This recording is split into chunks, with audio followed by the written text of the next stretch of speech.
Ahoj, v tomto videu ti ukážem, ako požiadať o Creator Code vo Fortnite. Najprv si vygoogli Fortnite Creator Code žiadosť. Dôležité je, aby si sa dostal na túto webovú stránku. Môžem ju odlinkovať dole v popise videa. Je to podpor tvorcu. Klikneme sem a môžeme sa prihlásiť. Dôležité je, aby si bol prihlásený. Tu vpravo hore vidíme, že som prihlásený, takže môžeme kliknúť. Pred kliknutím by si mal uvedomiť pár vecí. Sú tu otázky, na ktoré by si sa mal pozrieť a aké sú odpovede. Konkrétne, kto sa môže zúčastniť? Vidíme, že potrebujeme aspoň 1000 followerov na týchto platformách. YouTube, Twitch alebo VK. To je dôležité. A pozri sa ešte raz na zvyšok. Ale toto je určite najdôležitejšia podmienka, aby si to vôbec mohol dokázať. Potom klikneme na prihlásiť sa. Musíte mať aktivovanú dvojfaktorovú autentifikáciu, ak ste tak ešte neurobili. Teraz ste boli presmerovaní sem. Prejdite nadol a uvidíte rôzne možnosti, ako to urobiť, napríklad cez e-mail. Dostanete e-mail s kódom, ktorý zadáte. Potom uvidíte, že je aktivovaný. Môžeme sa vrátiť späť, obnoviť stránku a uvidíme, že môžeme začať s registráciou.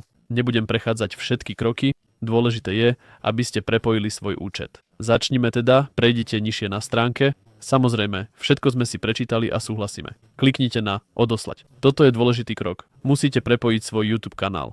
Kliknite sem a prepojte ho. Je to veľmi jednoduché, stačí sa prihlásiť pomocou svojho účtu a potom sa zaoberať daňami a tým, ako funguje výplata a podobne. Ak ste maloletí, musíte to urobiť cez svojich rodičov, aby poskytli svoje daňové údaje a zvyšok už zvládnete sami. Stačí postupovať ďalej a po chvíli získate kód tvorcu. Teraz som sa prihlásil pomocou svojho hlavného účtu a uvidíme, že ho už mám. Idem na svoj dashboard, ktorý som si nedávno vytvoril a vidíme, že tu mám kód tvorcu DEES. Môžete ho pokojne použiť na moju podporu. Nič vás to nestojí a takto to nakoniec získate. Budete tu mať svoj kód tvorcu, ktorý zadáte. Musí byť jedinečný, uvidíte to neskôr a potom ho môže použiť ktokoľvek a vy dostanete províziu. Myslím, že je to 5%. Ak vám video pomohlo, bol by som veľmi rád za like a dovidenia.